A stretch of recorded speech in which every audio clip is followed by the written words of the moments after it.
Blood Money episode 24 with Andrew Serafini, and we discuss cannabis science, Jesus, and healing.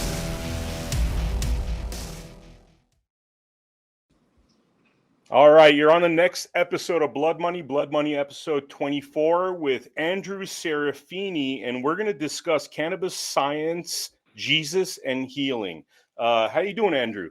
I am doing well, Bim. How about yourself, bud? Good. I'm going to hit you with a trick question. So the title of this episode, it was inspired from learning about you, learning a little bit about your background history. And so the trick question is, how do we arrive at this juncture where we have a title called Cannabis Science, Jesus, and Healing? What brought us to this juncture where, as far as I'm concerned, that kind of encapsulates some of the messages of your bio? Absolutely. And it's really a great question. And I ask myself that a lot. It's interesting because when I ultimately wanted to be a pastor and wanted to lead men, and so I've been through Bible college and I'm ordained minister. And as I really started to understand, really, my wife got really sick, who was my girlfriend at the time. And so this was several years ago. And so we started to really look at how we could heal the body. And so ultimately, after 32 doctors and trying to find answers in Western medicine, we simply couldn't find solutions. And so my girlfriend, who's now my wife, was working for the first CBD company in the United States that had gone state to state legalizing CBD, essentially establishing that if it was extracted from the mature stalk in the seed and it was less than 0.3 THC, then technically it was a legal product. And so as we started to really look at cannabis medicine and used intentionally for the right reasons, the treasure trove of healing is absolutely, it's bottomless. CBD has been shown to heal more than 50 health conditions. And so we see this broad spectrum application in terms of really bringing the body back into a place of homeostasis or balance. And so I kind of had this very interesting conversation and prayer with the Lord. I said, Lord, I'm the farthest thing from where I thought I would be in pastoring and leading men. I am now in hemp.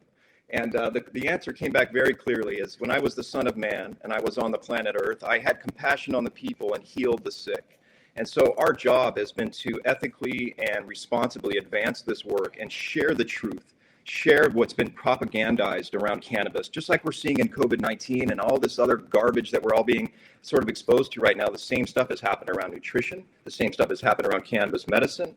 And so having an understanding of how the body works and really digging into the truth is where I got to here. And so if we can help people with their physical ailments and their physical condition to have a vertical relationship with their creator, it makes it that much easier when someone's not struggling with chronic pain, anxiety, sleeplessness, or some aggressive disease that's debilitating or paralytic at the same time. Yeah. One quick note I want to say. So, Andrew, you guys are going through a storm because your audio is a little bit there's a little bit of feedback, but you guys got a storm out there, basically, right? It's been raining for 2 days straight. The power went out right before this show started. So there's a possibility that the power may go down again. Okay. We're in a little bit of a wonky transmission. So please forgive me. Yeah, no, all good. With active gods or, active God is out of our hands. So now the thing that's really fascinating to me is all these natural holistic applications. I know a little bit about CBD and cannabis, which we should circle back to. But tell me, could you take like 5 natural supplements that, you've used for holistic purposes or recommended for holistic purposes that you know about? That might be foreign to the viewer. I mean, I know there was something called chlorine dioxide or chloride dioxide that I saw on your website. Yes, and I'm so glad you asked. CDS or chlorine dioxide is really a burgeoning therapeutic that's really starting to hit the mainstream media, and it's been demonized very, very significantly. If you remember when President Trump got coronavirus, he was telling everybody about hydroxychloroquine and a compound called chlorine dioxide, and they absolutely slammed him for drinking out of aquariums and drinking bleach, and it's literally the furthest thing from the truth. And so I've spent about 1,000 hours plus in getting certified and understanding the therapeutic application of chlorine dioxide. It's a very simple and effective compound that's cheap, that actually heals the body, and it oxygenates the blood and tissues. So what we're dealing with right now in this whole COVID ecosystem is really the oxygen is being pulled from the blood. So if we can oxygenate the blood and the tissues, remove some of these heavy metals that are being essentially not only injected in these vaccines, the aluminum and the other adjuvants, but we're also being exposed to heavy metals the stuff that's being sprayed in the air, what we cook with, deodorants, cosmetics. It's literally in everything. And so the symptoms that have really increased, and there's been a huge uptick in neurological complications, brain fog, lethargy, prions disease. A lot of these conditions are really starting to not only become more significant, but they're becoming more and more common. And so things like chlorine dioxide help to keep the body in a more purified state, helps to keep the blood clean, but also removes even things like glyphosate. Dr. Stephanie Seneff has done a considerable amount of work understanding what glyphosate is, and that's the stuff they spray on all the wheat, and it's in Roundup, right? And so glyphosate it just wreaks havoc on the body in terms of our natural defenses, and chlorine dioxide actually helps process that compound, move it through the body, so the body stays in this functional sort of place of equilibrium. Because when the body's in balance, disease is unable to manifest, right? And so at the end of the day, it's inflammation that's really driving disease. So if we can manage inflammatory processes, cardiovascular function, and really support the body from a nutritional standpoint, we've got a fighting chance to really win this thing. And we don't have to roll up our sleeves and take some poison or some, Paxlovid or some drug that's been proven to be problematic and essentially isn't good for bringing the body back into a place of healing or stability. Yeah, I mean, it's funny because I actually kind of went into the whole CBD world a little bit a few years back because I was very fascinated by the healing qualities of CBD, and what I realized is that the powers that be, whether it's Amazon, whether it's a credit card companies, I mean, they go to like all the extents to make sure that they make it really difficult for people to sell natural supplements. You're absolutely right. In fact, when we got started in this, Vim, I grabbed my wife's hands, and we knew it was going to be a challenge. One, because we're really educating the healthcare professional, the practitioner, the doctor, those that don't have a real understanding of cannabinoid medicine. And so in 1992, the discovery of the largest receptor system in the body, which is called the endocannabinoid system, really came to the forefront. And so it takes about 15 to 17 years for these discoveries to really begin to hit the medical literature. And so a lot of the traditional medical schools are now beginning to teach on cannabinoid medicine, on cannabis pharmacology, understanding how we can target that endocannabinoid system it manages all of our physiological processes, our mood, our temperature, energy, pain, executive function. All of these are managed by this endocannabinoid system. So if we can really learn what we've done over the last 10 years is develop formulations that really target that system appropriately to provoke a specific health response. And when the body's in that equilibrium or in that place of balance or homeostasis, we're working in our optimal state, right? Not too much, not too little, but right where we need to be of maximum service.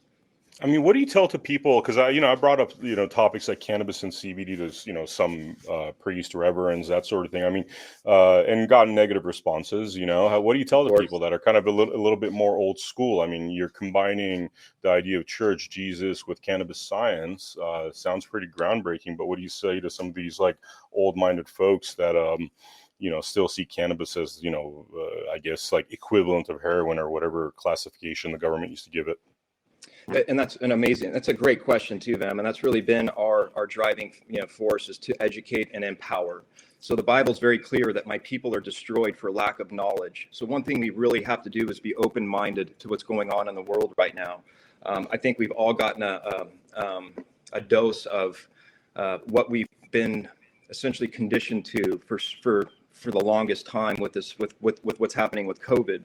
And so people are starting to open their eyes to what the nefarious agenda has been, and it's truly been around economics, how big pharma can make money, and it's never really been about true healing and bringing the body back into a place of healing, because we're not good customers if we're not coming back.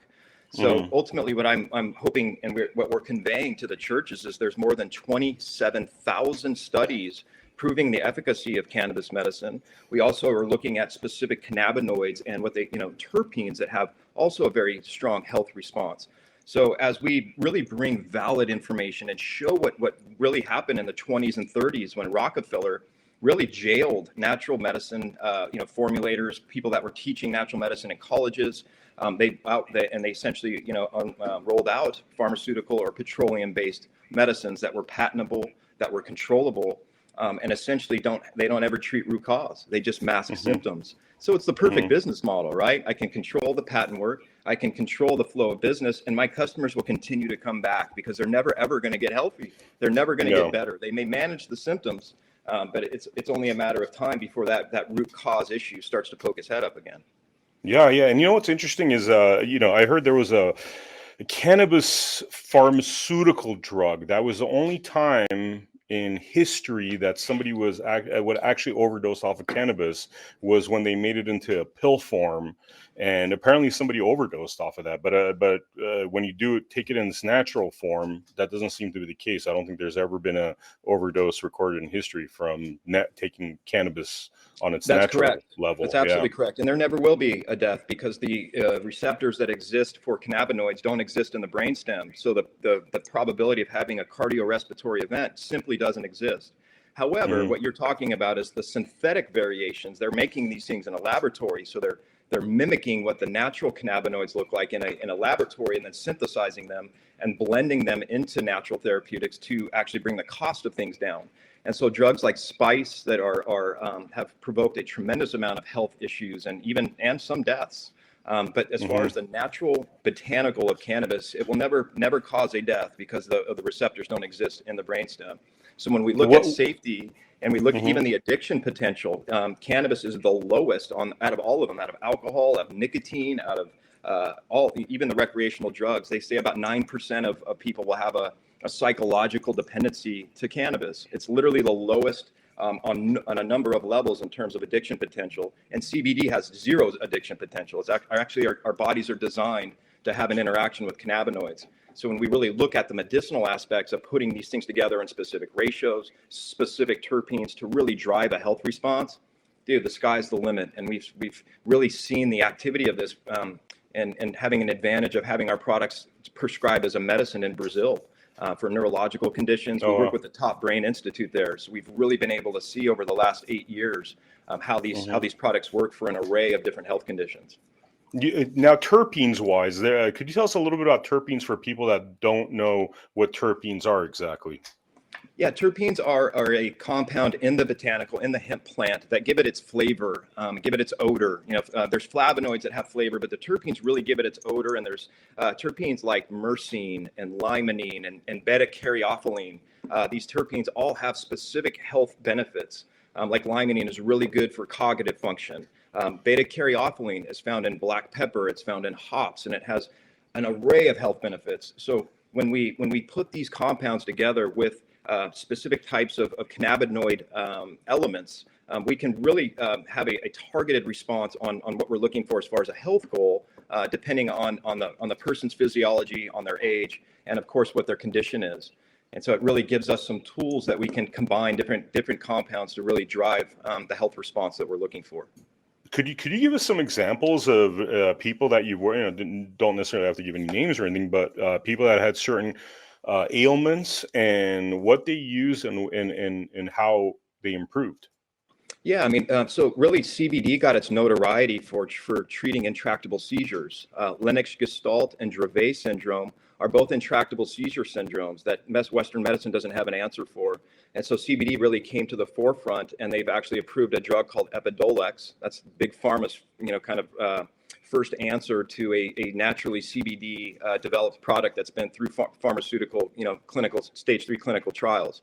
And so as we've really focused on understanding the neurological impacts, but also the musculoskeletal impacts, from different conditions, not only from chronic pain and anxiety, but also Parkinson's, PTSD, high blood pressure, basically any sort of aggressive condition that has that's CBD will have an impact and have a favorable one. Even cancers, there's a synergy with specific types of chemo. I just finished a white paper on how CBD interacts with morphine and pain and opiate products. So we have a huge opioid epidemic on our hands, and fentanyl is being ushered into this country like nobody's business.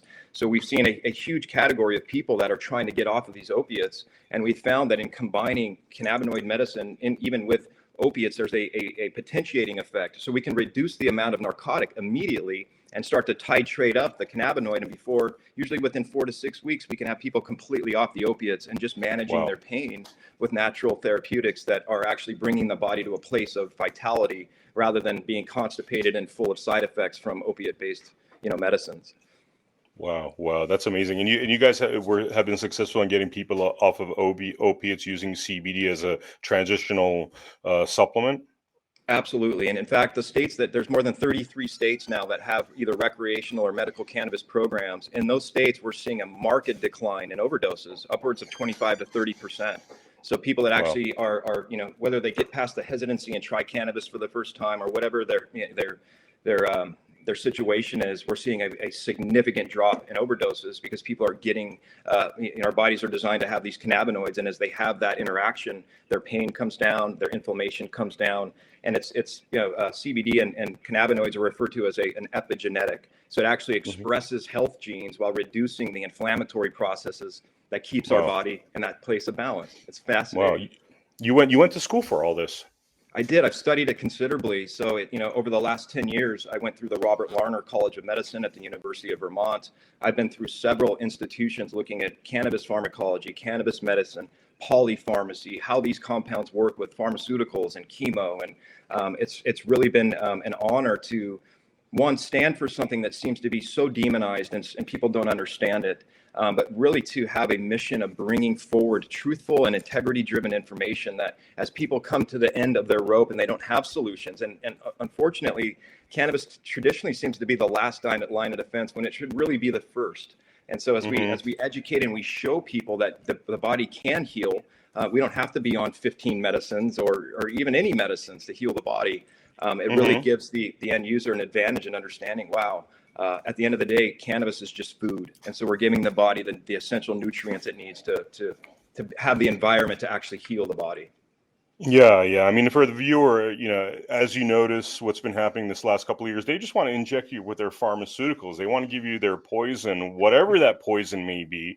And the COVID-19 vaccine is definitely not the first. I mean, there's a long history of them trying to poison us, deform us, kill us, make us into drug addicts. I mean, just all kinds of awful stuff. And on the counterbalance of that, you have, they're trying to demonize all these natural supplements. And this is why it's so hard to find out about this stuff. That's why when you say something about was it chlorine dioxide or chloride dioxide, I'm just fascinated because you see this stuff on the shelves, but a lot of people don't understand, how they could replace what they're taking, whatever poison that they're taking with these natural supplements. Is there a couple more that you want to kind of mention? I'm sure our viewers would love to hear about natural options for whatever the ailments they suffer from. Yeah, so ultimately they've been able to find over, let's just call it the COVID era, over this last 3 years. And it's important, Dr. Judy Mikovits is my godmother. And so as we really pulled the curtain back in medicine and understanding the not only the nefarious, but corrupt to the core of how medicine has been essentially advanced, it became indicative to us that we really had, not only do we need to educate, but really provide solutions for people to have access to. So they found that most people that have their vitamin D and their glutathione levels are supported properly, usually they won't even know that they've been hit with some sort of sickness. Their immune system will just kick it off. And so they found that vitamin D, specifically if it was 47 nanograms and higher, that your immune system has enough juice to just kind of kick off whatever is impacting it.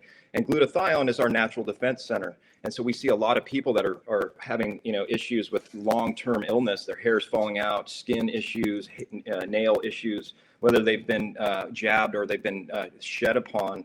Glutathione is absolutely critical. And so there's 3 amino acids that make up our glutathione production. That's glycine, cysteine, and glutamine. And those 3 amino acids, when they're taken in their raw format, actually give our bodies the functional stability to produce its own rather than taking it cellularly. So there's some different ways to ingest these different natural therapeutics, depending on the person's physiology, depending on the person's immunocompromise, if they have them or not, lifestyle factors, those sort of things. But vitamin D and glutathione are really key components to sustainable health. And one other thing that's not natural, but it's more of a pharmaceutical medicine is ivermectin. And ivermectin is not only probably safer than aspirin, it's been written 4 billion times with very few adverse effects. And the reason I mention this compound is it's key, especially in the synthetic nightmare that we find ourselves in with these injections and mRNA technology. we call it vitamin I, but ivermectin actually inhibits the ACE2 pathway. It binds to the spike protein. It's hugely anti-inflammatory and has about a dozen different cancer studies showing its efficacy for breast cancer, ovarian cancer, a number of different conditions relative to aggressive cancers and also parasites, right? So we're always looking for sort of broad spectrum, therapeutics that do a lot, that are incredibly safe for the body and don't have side effects that we see on TV with some of these pharmaceutical medicines where they're roller skating through the park and then they tell you, and the side effects include blah blah blah, on and on and on, and usually they have heart attack or some sort of key side effect. That who wants to even play Russian roulette with some of this stuff, Yeah. I mean, in our interview, we did an interview with Dr. Peter McCullough for Blood Money episode 18, and one of the things he mentioned, which I think, I guess, really emphasizes how that our government and medical industry really doesn't care about us, is the fact that somewhere upwards of 5 million people would have been saved if ivermectin was not demonized. Over 5 million people died because of the demonization of ivermectin.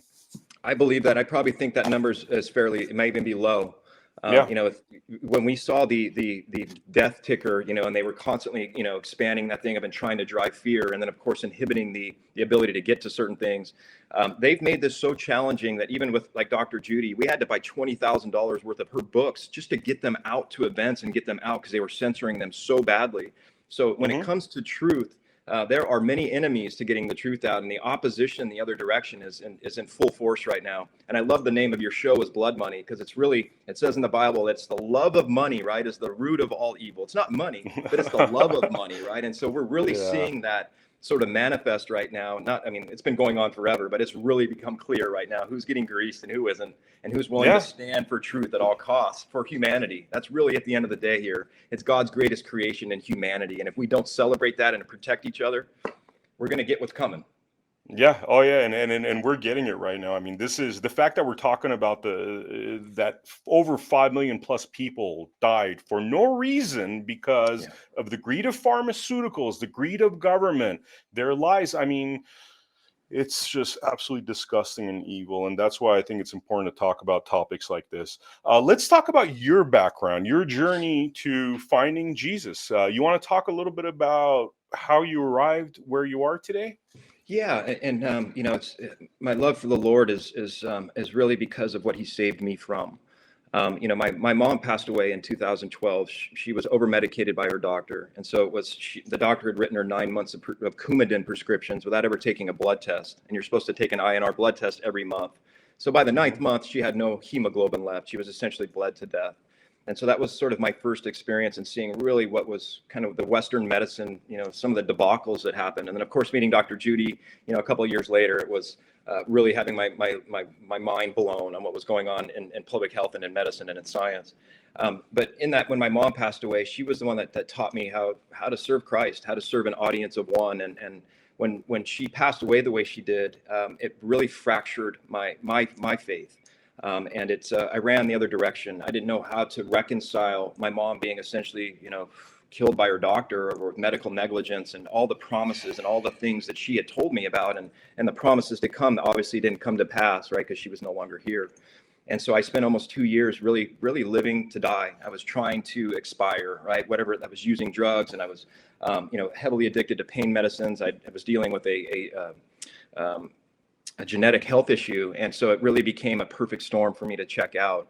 And one night when I had gotten home late, and I was heavily addicted to pain medicines, and I left about 1 a.m. to go meet somebody to pick up, some drugs. And I was running across the field, and I jumped up on this pillar to get over the fence. And as I got up on this pillar, which was about 10 feet high, it wasn't completely flat. It had a little slope to it. And I lost my balance and actually fell onto the fence and was impaled 10 feet in the air at about 2 a.m.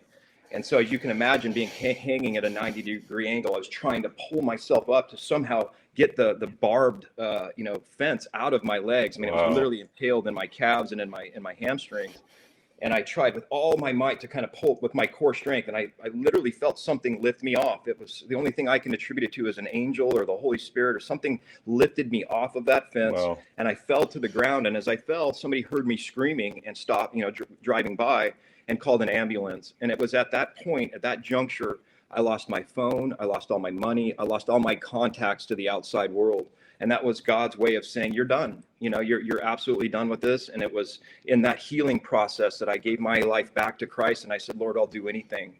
I'll do anything it takes. And he told me he said, I want you to focus on one word for this next year, one word only. And that word was discipline. Discipline to get up in the morning, discipline to do my Bible studies and to give him the first fruits of my life, discipline to eat right, discipline to do the things I knew to do that I did before my mom died, and re-implement those things to really bring Christ back into my life. And it absolutely just has taken off. So I went from literally zero in early of 2014 to where we are now, and bringing truth and bringing solutions. And we've helped thousands and thousands of people, Vem, with this whole when people were going in the hospital and being put on ventilators and remdesivir and literally watching 40 and 50-year-old, halfway healthy people not coming out of the hospital. It really became a mission, and it became a duty to try to provide as many solutions as we possibly can. And so we started a ministry called Light Dove Ministries, and it's a private sector ministry that essentially offers all the safe therapeutics. We offer safe spiritual healing and biblical instruction on really how we can heal the body spiritually. I mean, we can give ivermectin and natural supplements all day long, but if the soul isn't healthy, if the soul is sick, it really requires the spiritual connection to our Heavenly Father to have sustainable healing. And so we're really integrating all of these pieces and providing access to those that are their eyes are open and they understand that there are different options. We don't have to just go to the hospital and end up in these precarious spots, but we do have solutions that will help people stay healthy. And even in emergency situations can give them the tools they need to not have to end up in the emergency room and be put on remdesivir or some, nefarious protocol to take them out. So if people are going through an ailment and they reach out to your church, you guys would help them? Absolutely. Absolutely. In fact, Our new platform is being built. It's lightdoveministries.com. And that website will be up here in the next probably 2 weeks. We've been working on it for the last 3 months, getting everything ready. And that will provide access for our members, right? So how this works, you've been to Costco before, you've got a private membership to go shop there. So you have access to their products at a wholesale price, and you have benefits there. So very similarly, we have a private membership association that offers health and safe therapeutics for our members. And it gives us the ability to have that interaction in a private capacity without the state or feds telling us what we can and cannot do. And so to have safe access to things like ivermectin and hydroxychloroquine, even CDS and other budesonide, other therapeutics that we know that work, it really gives the advantage back to our members so that we can stay out of the hospital, we can stay healthy, and continue to be of service to our Lord and Savior. That's pretty amazing. I mean, I just haven't heard of a church where you usually go, they'll pray upon you, but they're not going to give you a bunch of supplements and natural or recommend natural products that will help your internal health. We are in a completely different world, and so we are being poisoned on every front. The food is full of garbage. The stuff that literally is being sprayed in the air is nano aluminum and other particulates that are just full of heavy metals. So if we don't start to really move health into a priority posture in our lives, we're not going to make it. I mean, we're seeing now people are struggling daily with brain fog, heavy pain symptoms, and lethargy. A lot of the stuff. Oh no! Did it cut out? It cut out. I think his electricity went out. All right, so we seem to have lost Andrew. Andrew's been in a region where it's raining heavily right now. There's been a very heavy storms, and the electricity's gone out a couple of times. It seems as though that's what might have happened. So if we don't get him back, we're going to get him back real soon when the weather's better in his region, because I definitely want to keep picking his brain about these amazing supplements, how to get our health back in order, and also the private membership association. He had pointed that out as a way of being able to communicate with people that are part of that membership association without the government sticking their nose in. And so that's something that we would love to talk about when he's back. But I have a feeling he is disconnected. And what we'll do right now is we're going to put up our. Is he coming back? Does he seem like he's not coming back? Okay. So yeah. So we're putting on a flyer here for Light Dove Ministries. Their contact info is on there. This is actually an event coming up. We highly encourage you to check it out. Check out lightdoveministries.com. And this QR code will get you right to their website. And unfortunately, we haven't gotten Andrew back. I have a feeling his electricity went out, so we're going to have to cut this episode short. But we will have him back very soon, and we will continue talking about all these amazing natural supplements to conclude this episode. Thank you so much for showing up for Blood Money episode 24, and we will see you very soon.